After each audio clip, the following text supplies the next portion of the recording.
temprano. Para darles una idea de cómo pensamos sobre la fibrosis quística, cómo la causa la enfermedad del pulmón en los pacientes, está el defecto de los genético de CFTR que ha sido escrito, y esto le lleva a un transporte defectuoso de los iones, especialmente de cloro, que cambian los pacientes con fibrosis quística, pero los otros iones también se afectan. Y luego esto resulta en muy poco fluido en la superficie de las células en la vía aérea. Se llama agotamiento del líquido en la superficie de la vía aérea, y puesto que este líquido es muy importante para apoyar las cilias, estas se colapsan y ahí se rompe las mucocilias, y esto queda como una obstrucción de moco y causa este círculo vicioso de obstrucción, infección e inflamación. Actualmente el tratamiento se dirige contra estos efectos aguas abajo, obstrucción por moco, infección e inflamación. Pero ahora hay terapias disponibles sobre pasos tempranos de la patofisiología, y a eso es que me voy a referir. Esta es una visión general de los medicamentos que se están estudiando a través de la Fundación Americana.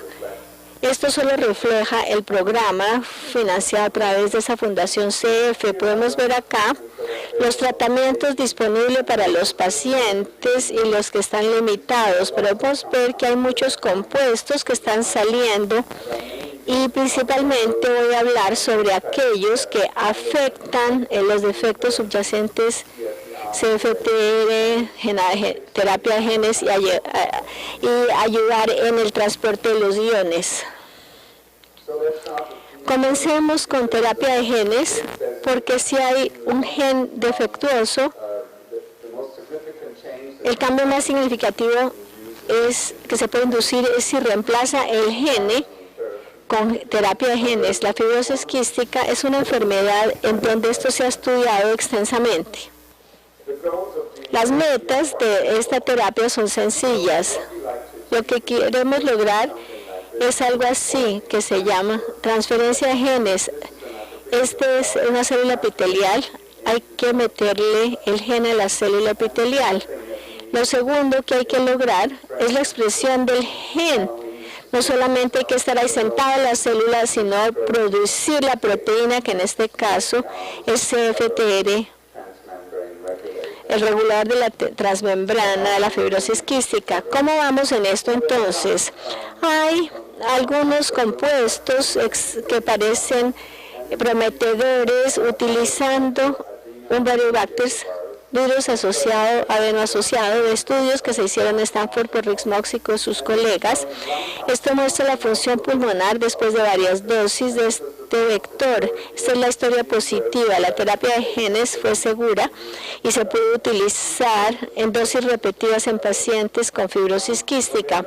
Cuando miraron la función pulmonar, parecía la expiración en un segundo, que aumentó después de tratamiento, por lo menos inicialmente. Se veía bastante prometedor. Podemos ver que el número de pacientes en este estudio fue bastante pequeño. El volumen expiratorio aumentó. Trataron de repetirlo en un estudio más grande. Podemos ver que hay más pacientes. Desafortunadamente, si miramos el efecto del tratamiento, en amarillo vemos los tratados.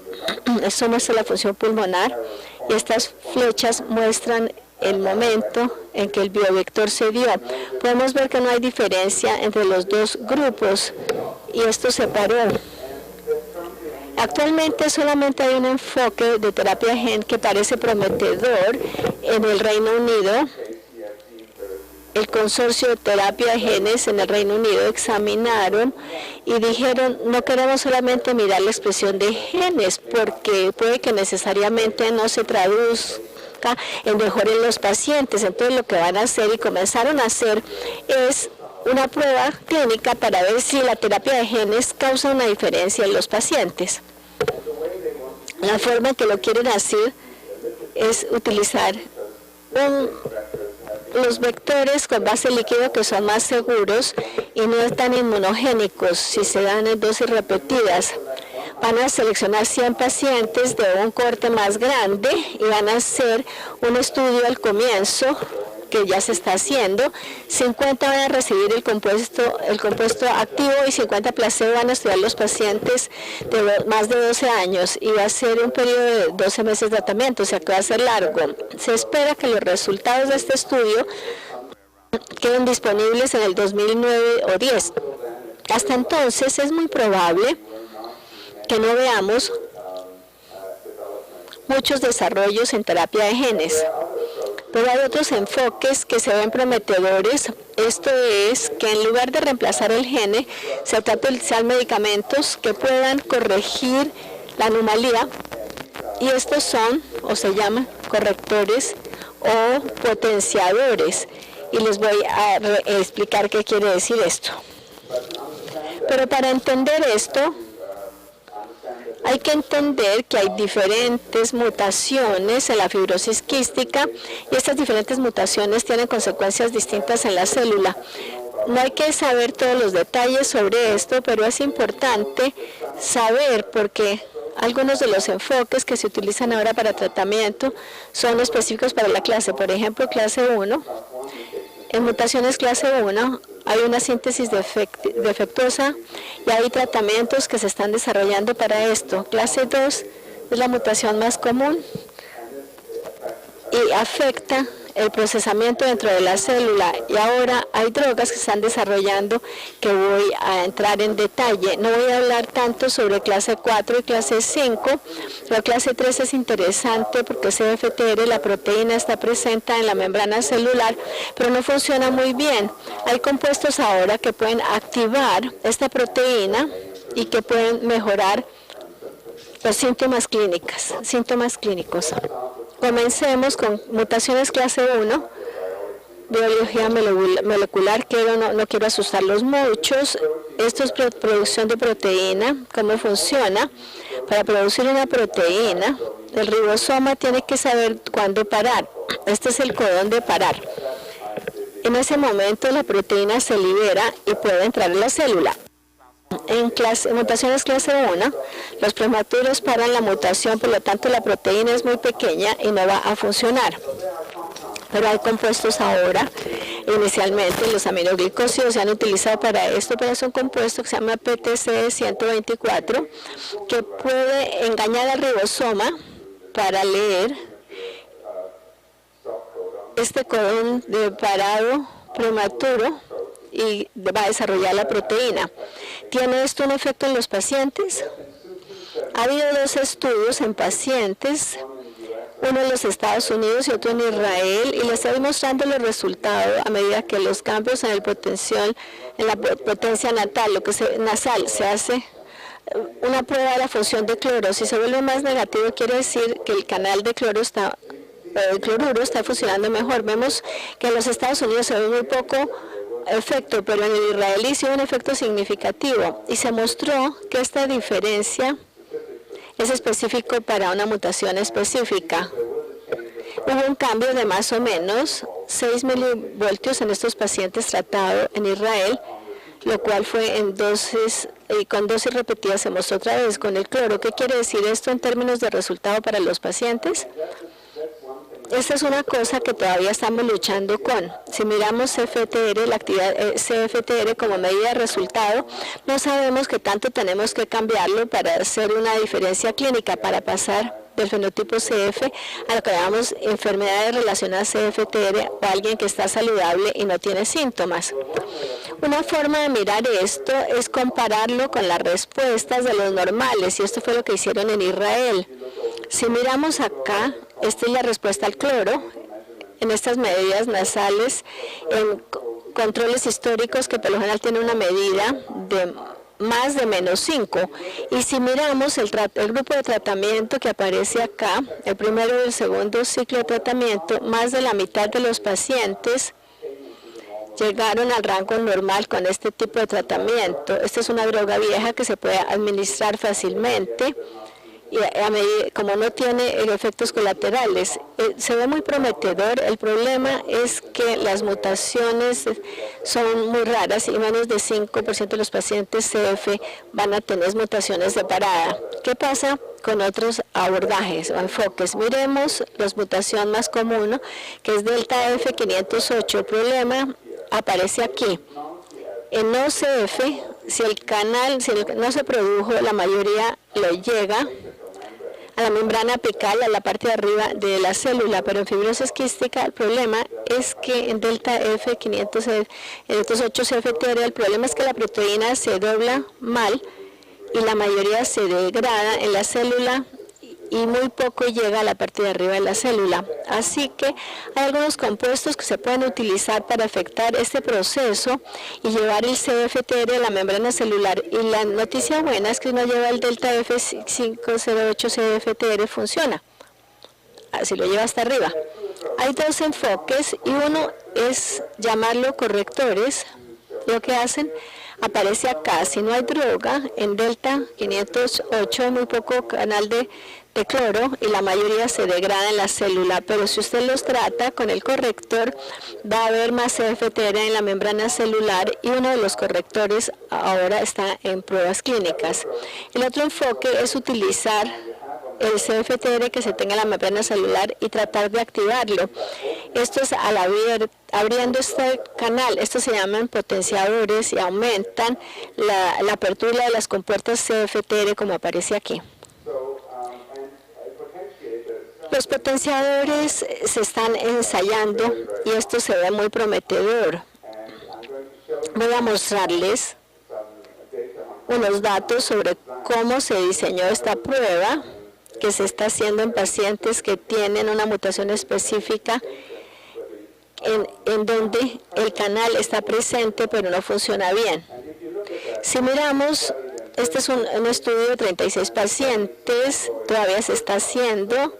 La primera parte ya se terminó, es una droga vieja y lo interesante es que lo que se hizo es no solamente mirar la función pulmonar, los síntomas clínicos y estas medidas nasales, sino también mirar el cloro en el sudor, la concentración. En la primera parte de la prueba, este compuesto normalizó la concentración de cloro en los pacientes con fibrosis quística, así que se ve muy prometedor como droga, por lo menos para este grupo de pacientes. Y tenemos que aprender de todos modos cómo funciona en pacientes que tienen la mutación delta F508. El estudio ya no tiene los datos completos, pero ya hay algunos. ¿Cómo utilizaríamos esta droga en el futuro? Si pensamos en delta F508 como la mutación común, esta es una de las formas en que lo vemos. Una célula no tratada in vitro, en el cultivo de células, hay muy pocas actividades CFTR en delta F508 en estas células, pero si se trata con potenciador o con corrector, se puede doblar este efecto. Pero miremos, esta es la combinación de utilizar corrector y potenciador, y se tiene como 25% de actividades CFTR, y esto puede ser suficiente para tener un fenotipo normal. Así que en el futuro, si el corrector se ve tan prometedor como el potenciador, esta puede ser una forma que podemos tratar a los pacientes con fibrosis quística con la combinación de drogas que funcionan como correctores y potenciadores. Este es un enfoque que se ve muy prometedor, pero ¿qué pasa con los otros? Sabemos que la secreción de cloro es deficiente en la fibrosis quística. ¿Qué pasa con utilizar ese mecanismo aumentando la secreción de cloro a través de otros canales presentes en las células epiteliales? ¿Por qué miramos los canales en la membrana, ese CFTR, pero hay otros canales de cloro como esta alterno? Aquí se pueden activar a través de este receptor o directamente y se puede desarrollar drogas que funcionen acá. Ciertamente puede puentear el problema de fibrosis quística. Así que esto sería con terapia de genes o farmacoterapia de CFTR, pero esto se puede activar el transporte de cloro independientemente del CFTR. Tenemos un modelo y muestra que puede ser prometedor. Estos son modelos ratones. Hemos estado luchando mucho tiempo por que estos ratones no desarrollan enfermedad del pulmón es que tienen este canal de cloro alterno que está sobreregulando estos ratones, y esto se puede activar a través de los receptores que les mostré. Se puede utilizar agonistas contra este receptor para tratar de tratar a los pacientes con fibrosis quística. El compuesto se llama denufosol, que se ha utilizado. Estos son resultados de 3 estudios que se han hecho en pacientes con fibrosis quística, que miden la diferencia entre los tratados con placebo y los que recibieron denufosol. Y podemos ver que en todos los estudios hubo un efecto positivo en FEV1 y más efecto para los flujos a volúmenes bajos en el pulmón. La tasa expiratoria que se midió en estos pacientes con enfermedad relativamente leve en estos. Ahora está en la fase 3, en un estudio definitivo, y hoy en día hay que hacer 2 estudios. Los estudios se llaman Tigre 1 y Tiger 2. Tratar iones para generar rehidratación epitelial. El Tiger 1 se hizo solamente en los Estados Unidos. Reclutó 350 pacientes con fibrosis quística y ahora se terminó ya, y sabemos del análisis preliminar de los datos que parece positivo para el parámetro de resultado primario, que era función pulmonar, el volumen expiratorio en un segundo.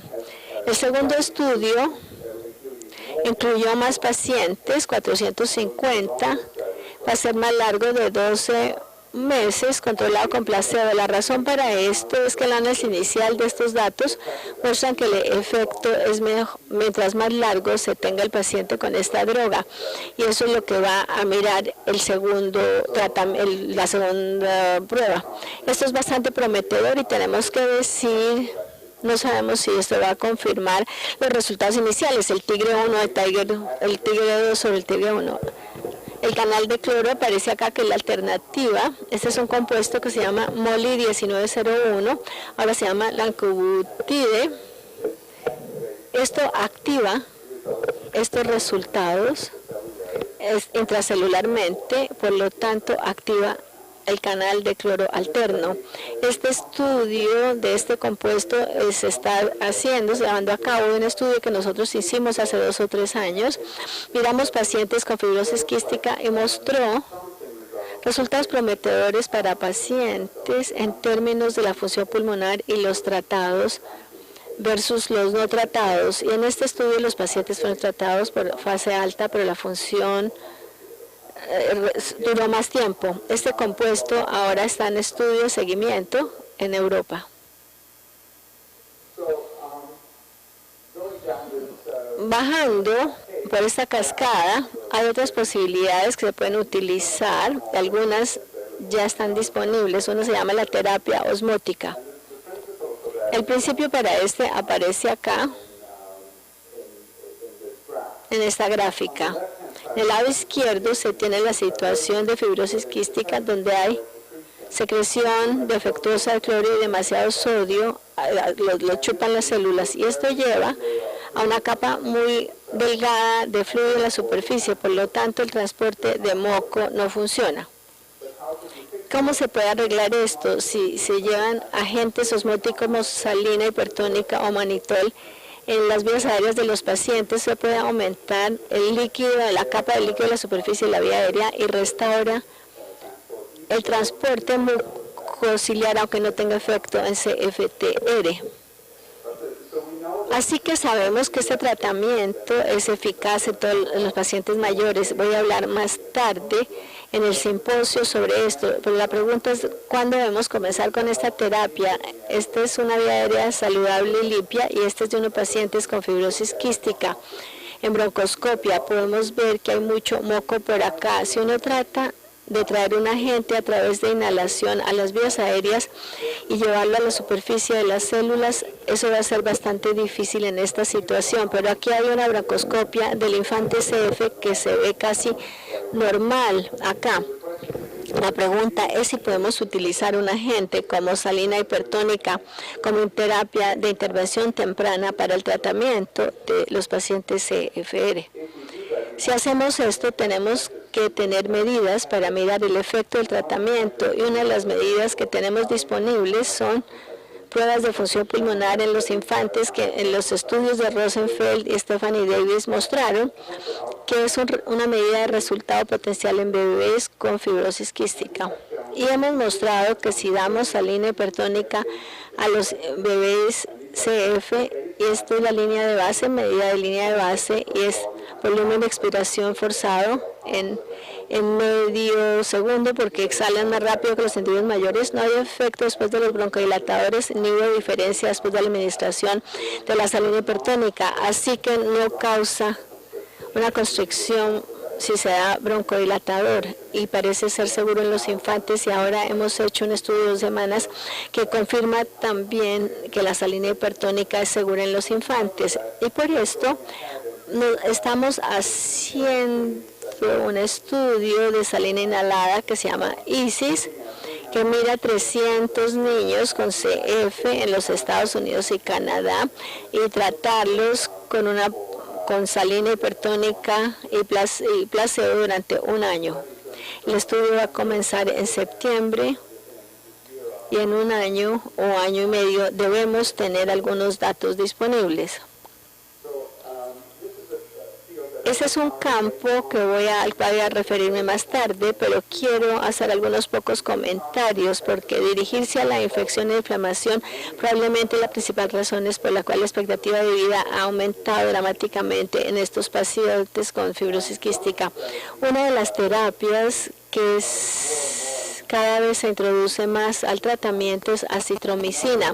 Sabemos que funciona para pacientes que tienen fibrosis quística y pseudomonas. Sabemos que mejora la función pulmonar y disminuye el riesgo de tener una infección en el tórax. ¿Cómo funciona? Todavía es poco claro. No sabemos si es un efecto antibiótico o contra la inflamación. Pero la pregunta es, ¿qué tan efectivo va a ser esto con pacientes que no tienen pseudomonas, pacientes más jóvenes, con enfermedad más leve? Eso se está estudiando en el Canadá y los Estados Unidos, reclutando 300 pacientes en una prueba controlada con placebo. Hasta ahora hemos incluido como 200 pacientes. Esperamos que para finales del año vamos a tener a todos reclutados y podemos tener algunos resultados para final del 2009. Finalmente, unas pocas palabras sobre tratamiento antiinflamatorio, que es un poco complicado en pacientes con fibrosis quística, porque la mayoría de nuestros pacientes tienen bacterias en las vías aéreas bajas, y si luchamos contra la inflamación, que es orientada por los neutrófilos principalmente, esto en un momento puede tener un efecto negativo en la infección. Si agregamos un abordaje antiinflamatorio muy fuerte, esto puede llevar a más infección, y tenemos algunos resultados de otros estudios que apoyan esto. Así que, ¿cuál es el equilibrio entre la infección y la inflamación? Y esto es algo que todavía estamos luchando con. Así que esto me lleva al final. Espero mostrarles que las estrategias de tratamiento actual se dirigen a los efectos aguas abajo, las consecuencias del defecto CFTR. Una mejor comprensión de la patofisiología subyacente ha llevado a nuevos tratamientos, y hay muchos enfoques nuevos. Los estudios tempranos para farmacoterapia, ya sea CFTR, dependiente de CFTR o secreción independiente de cloro, parece prometedor que examinen este punto, pero claro que estos nuevos medicamentos van a crear nuevos retos. Primero que todas, estas drogas van a ser muy costosas. Segundo, si pensamos en medicamentos utilizados por inhalación, como el lufosol, que se administra 3 veces al día, vamos a pedir a los pacientes que hagan esto, además de los tratamientos que tienen ahora. Esto es algo que quisiera referirme en más detalle esta tarde. Voy a parar ahora. Y con mucho gusto, si tienen alguna pregunta, se las contesto. Gracias.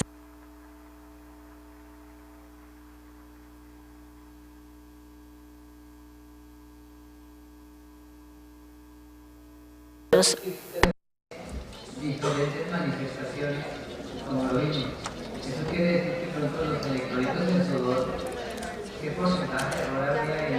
Justo en los pacientes con fibrosis quística. Y segundo, utilidad de la genia acetilcisteína en el manejo del moco. mucus. ¿Me puedo oír? Sí, yes. ¿Me oyen? No, es que ese otro no está apagado.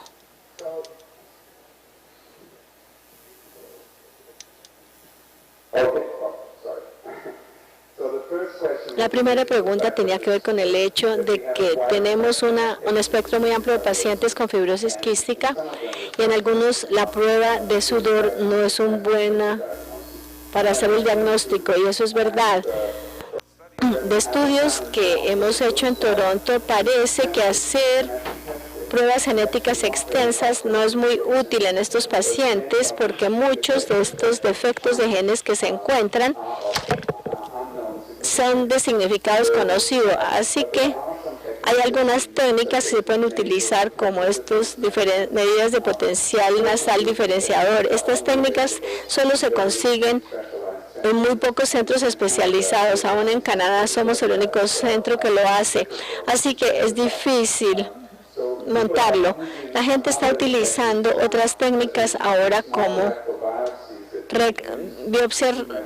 rectobiopsias para hacer medidas, porque se puede enviar a otro laboratorio y es más fácil de manejar comparado con las técnicas que nosotros tenemos disponibles actualmente. La segunda pregunta tenía que ver con el uso cisteína en la fibrosis quística, anacisteína. La razón por la cual la cisteína no funciona muy bien como agente mucolítico es porque ataca la mucina, que está presente en otras enfermedades como bronquitis crónica, pero en la fibrosis quística se tiene muy poca mucina en el esputo, principalmente es pus, y la pus tiene ADN, principalmente por eso que sustancias como Domes alfa son más efectivas comparadas con acetilcistina.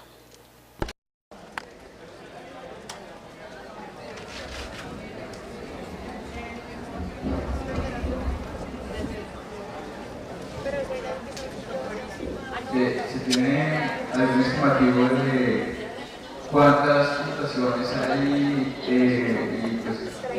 qué predomina en los colores de determinación de la proteína? Y si los vectores que se están desarrollando están dirigidos contra cada una de estas mutaciones o contra alguna específica.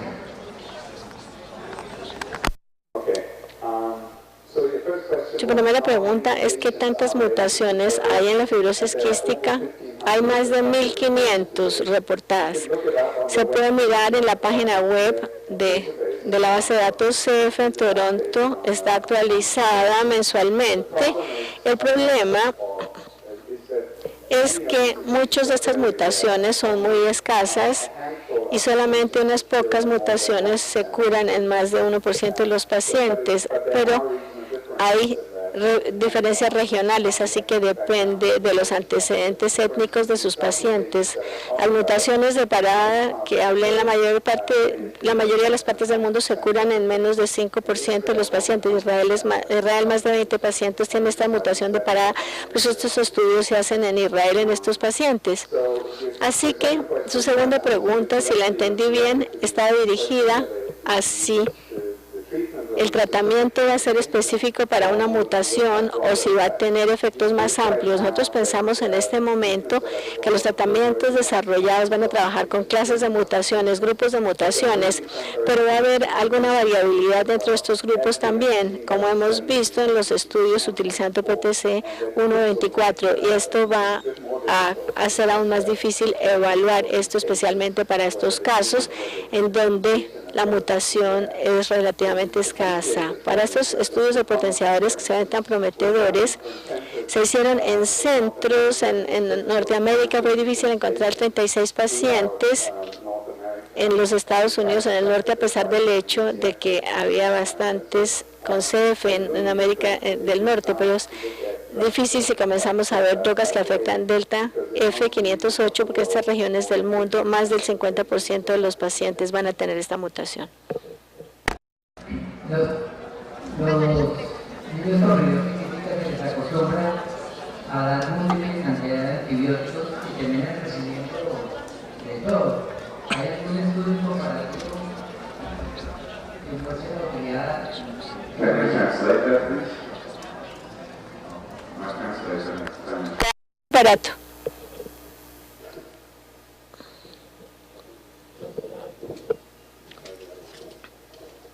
Can you hear me now?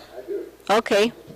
Los niños terminan recibiendo una cantidad de antibióticos que es normalmente en todas las organizaciones. ¿Hay alguna utilidad realmente en hacer esto o hay estudios que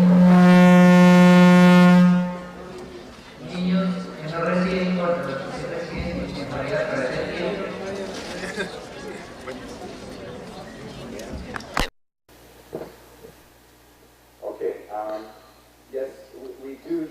Sí, utilizamos muchos antibióticos en pacientes con fibrosis quística y esto siempre ha sido una preocupación, porque ciertamente la resistencia se desarrolla con el tiempo, se trata a los pacientes en forma continua. Nosotros sabemos de los estudios que se han hecho utilizando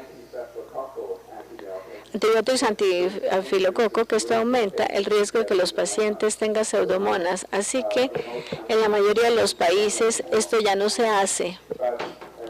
Pero para muchos otros tratamientos que utilizamos, y tenemos datos de países tales como Dinamarca, donde son muy agresivos con la terapia de antibióticos, los datos sugieren que a pesar del desarrollo de resistencia, la eficacia general se mantiene con el paso del tiempo. Así que ciertamente es una preocupación de utilizar acitromicina como terapia continua en fibrosis quística como una de las áreas de preocupación, porque no sabemos si esto va a tener un efecto en el desarrollo de otras infecciones bacterianas, tal como Staphylococcus aureus resistente a la penicilina. Sí, gracias doctor Martin por todas sus explicaciones. Yo quisiera pedirle su opinión con respecto a que nosotros aquí en Colombia tenemos, de acuerdo al registro colombiano de fibrosis quística, un diagnóstico realmente tardío con un promedio de diagnóstico de más o menos unos 3,5 años. Muy posiblemente no solo por la falta de pronto de sospechar la enfermedad, sino por la dificultad también que hay de tener equipos de electrolitos en sudor, etcétera, para hacer el diagnóstico. Yo quisiera pedirle su opinión con respecto a lo que nos podría recomendar sobre la posibilidad de tamizaje neonatal para hacer una pesquisa, pues obviamente mucho más temprana, sabiendo nuestras condiciones, digamos, económicas del país. Resources that are scarce in our country. What can you advise? La pregunta tiene que ver con tamizaje de los recién nacidos. Esta es una buena opción. Yo pienso que sí lo es. El problema es que si usted implementa un programa de tamizaje en los neonatos, y acabamos de pasar en este proceso en Ontario, porque aún en Canadá algunos pacientes se diagnostican tarde y especialmente en familias de inmigrantes que vienen de áreas como Pakistán, la gente no piensa en fibrosis quística, pero sí existe. Y también tenemos pacientes de China que tienen fibrosis quística, así que existe en todas partes.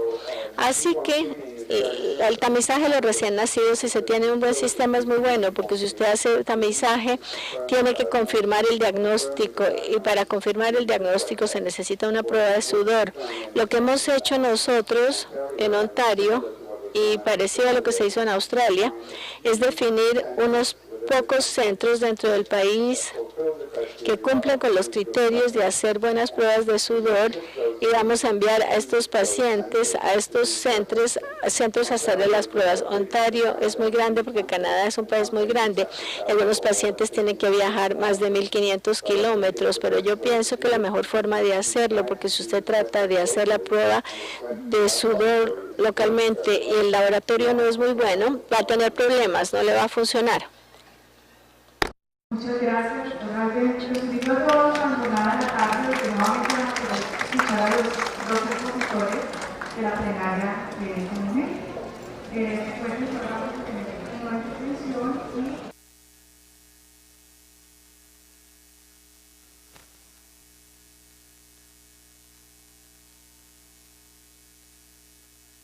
El título de la charla en el programa es Estudio Élite. Para poner esto en contexto, porque probablemente no sabe qué es el estudio élite.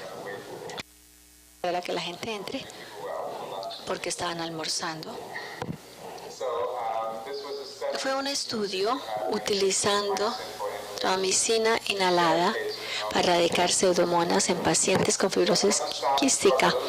Voy a hablar un poquito sobre los antecedentes de la terapia temprana de erradicación y en los estudios que hemos hecho utilizando antibióticos inhalados para tratar la pseudomona, la infección por pseudomona, y ver los resultados del estudio élite que se han presentado solamente hasta ahora en la conferencia europea.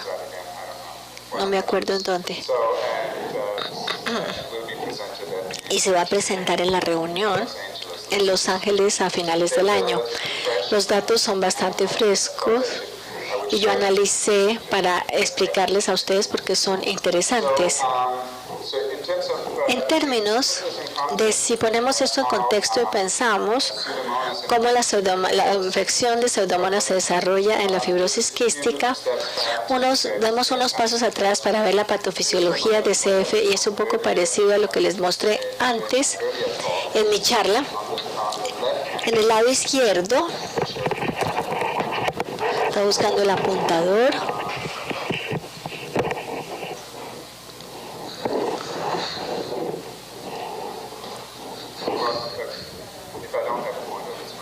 No importa, dice.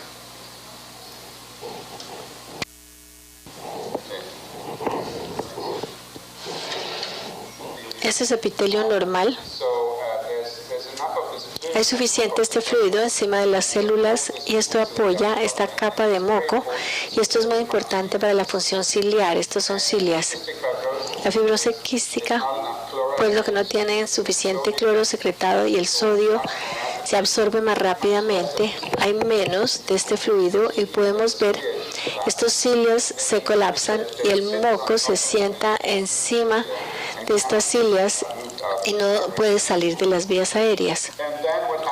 Luego lo que ocurre es que el moco es invadido por bacterias. Estas son pseudomonas que tienen flagelas.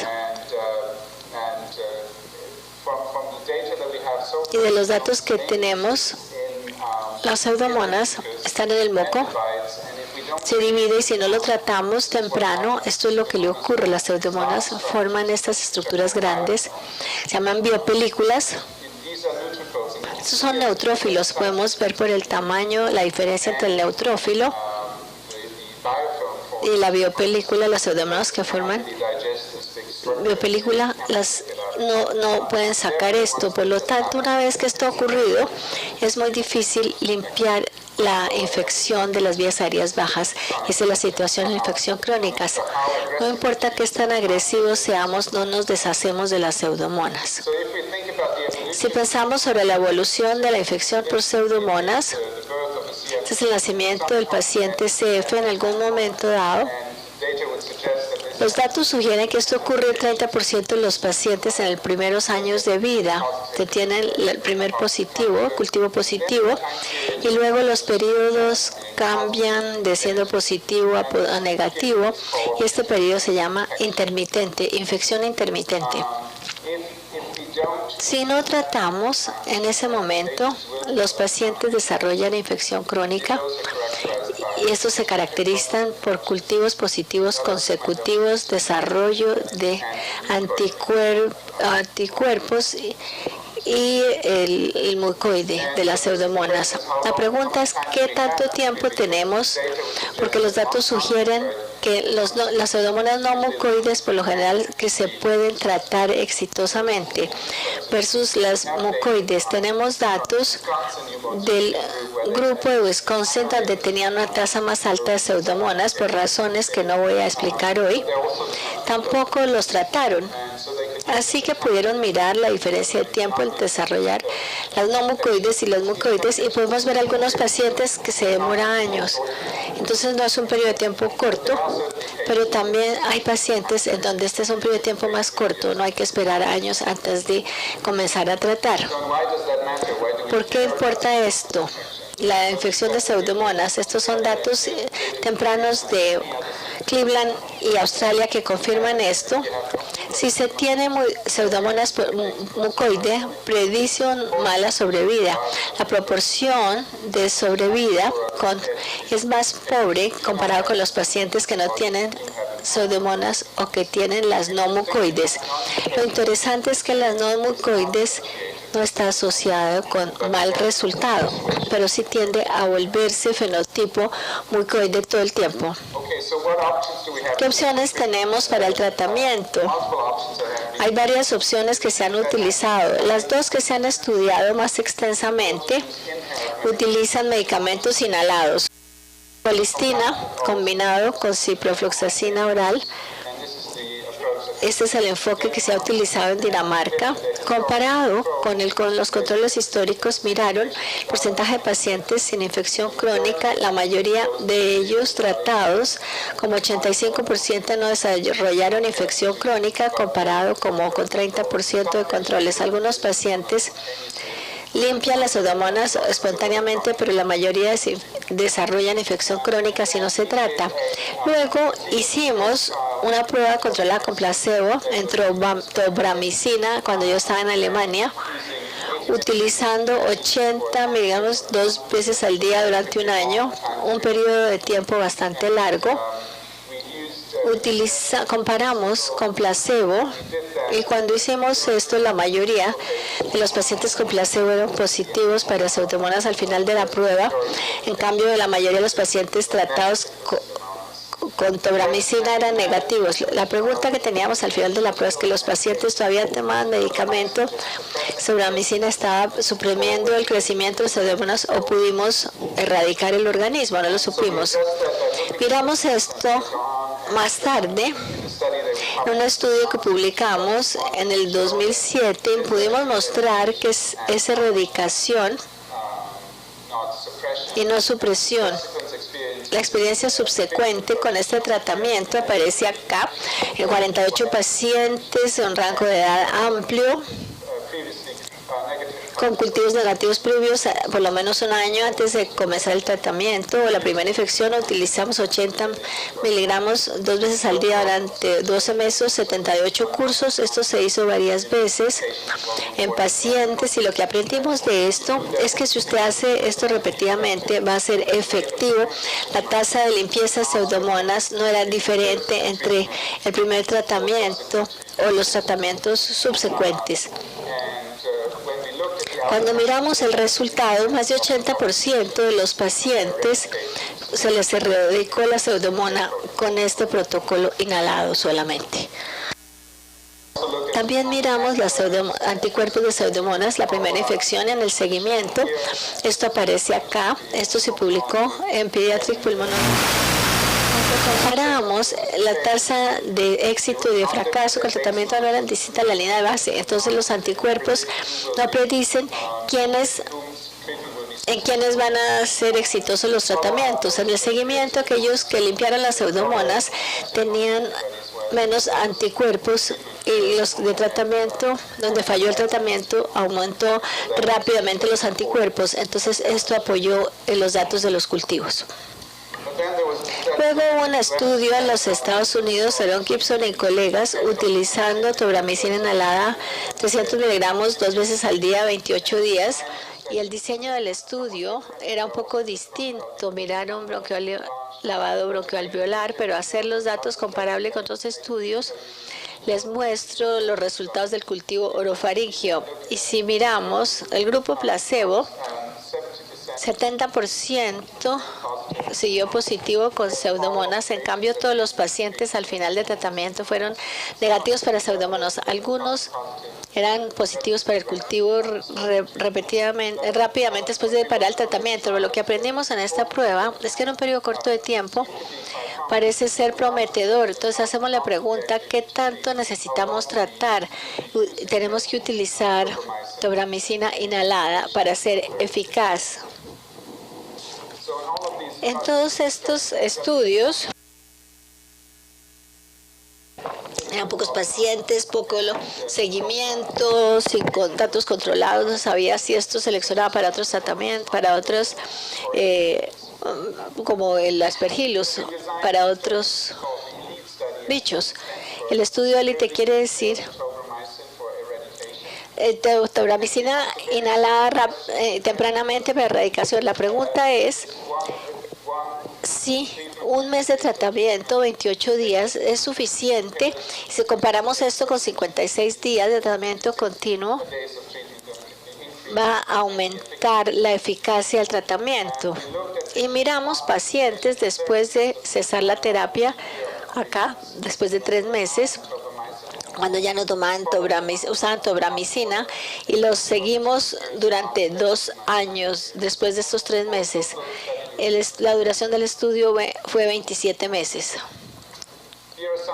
Aquí hay algunos de los criterios de inclusión-exclusión. Pacientes de más de 6 meses.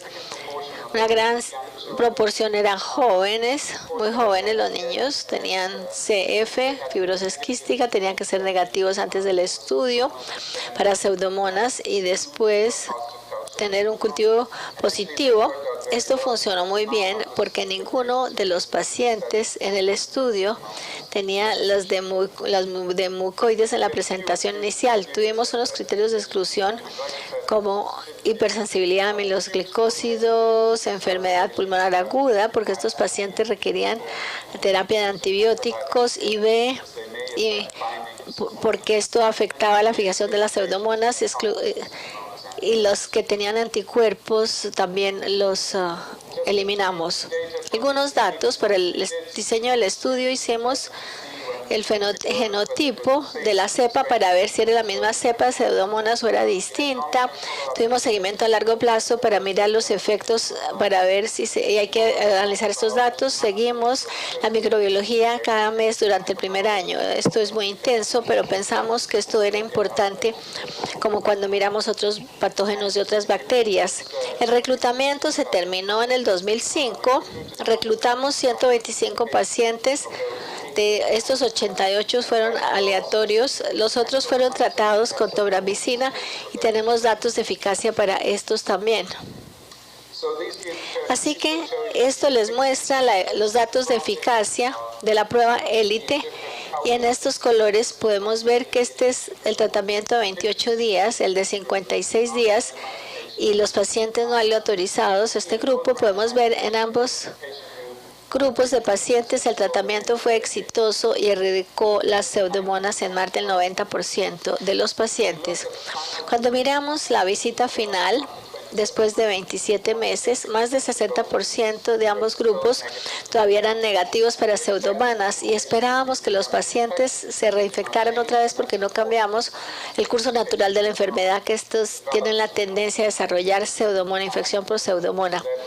Así que esto no fue una sorpresa, pero ciertamente queríamos mirar si había un momento en que se infectaban, si esto ocurría muy tempranamente o si estaba distribuido entre las pruebas, y miramos que el promedio de tiempo para recoger pseudomonas, y esto aparece acá para los grupos de 28 días y 56 días, y vemos que baja a una tasa constante, pero no hay un punto en el tiempo único en donde parece ocurrir específicamente la infección por pseudomona.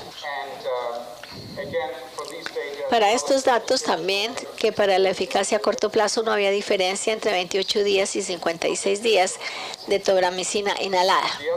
La otra pregunta que queríamos responder es si comparábamos la eficacia en el sputum versus pacientes que no producían sputum, porque había esta controversia de que los copitos de garganta no era muy bueno para diagnóstico.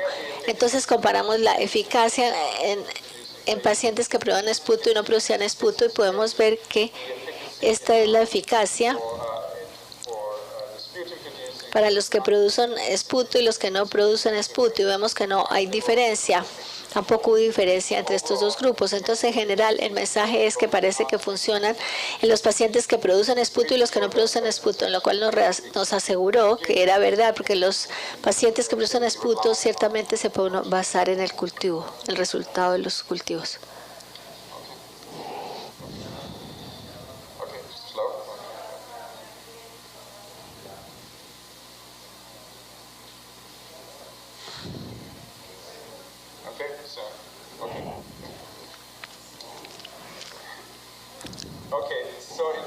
En términos de seguridad del tratamiento, resumo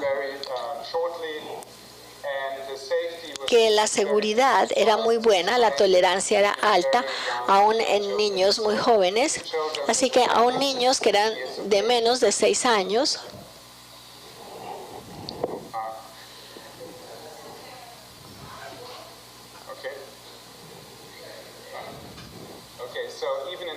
aún en niños de menos de 6 años de edad, en donde la experiencia no era tan grande, antes pudimos ver que la tolerancia era alta y no teníamos efectos colaterales importantes.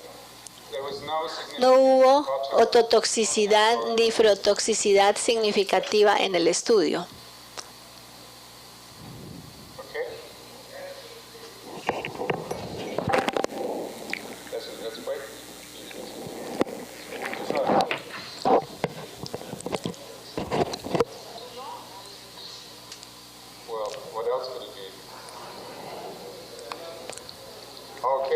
Bueno, en caso que quieren evacuar el salón, ya voy a terminar la charla.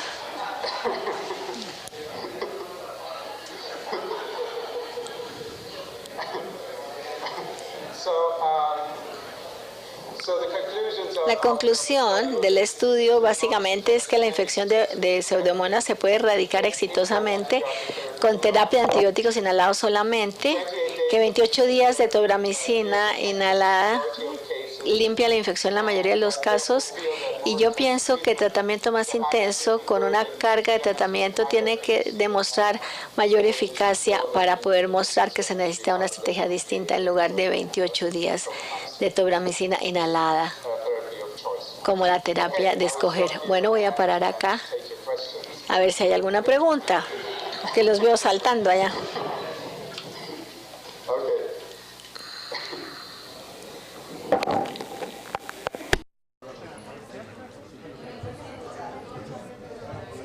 ¿Aló? Y aquí no tenemos, digamos, los antibióticos inhalados, y menos en el poco. Se pueden reemplazar por otra clase de antibióticos por un tiempo prolongado, como hacer la misma terapia. ¿Qué antibióticos serían los indicados? Insurance don't give those inhaled antibiotic drugs. En términos de utilizar los antibióticos solos, no hay datos que sugieran que todos los antibióticos solos funcionan. La única antibiótico oral que se consigna es ciprofloxacina. En el estudio se ha utilizado en combinación con medicamentos inhalados. Hay un estudio que se está haciendo en los Estados Unidos para mirar si la combinación del medicamento inhalado más ciprofloxacina va a darle a usted un mejor resultado. Mi sesgo es que no le va a dar un mejor resultado. Yo tengo un sesgo para utilizar medicamentos inhalados solamente, pero hasta ahora no tenemos datos que utiliza ciprofloxacina sola y que esto mejore las pseudomonas en las vías aéreas. Desafortunadamente, esta no es una opción que se haya estudiado todavía.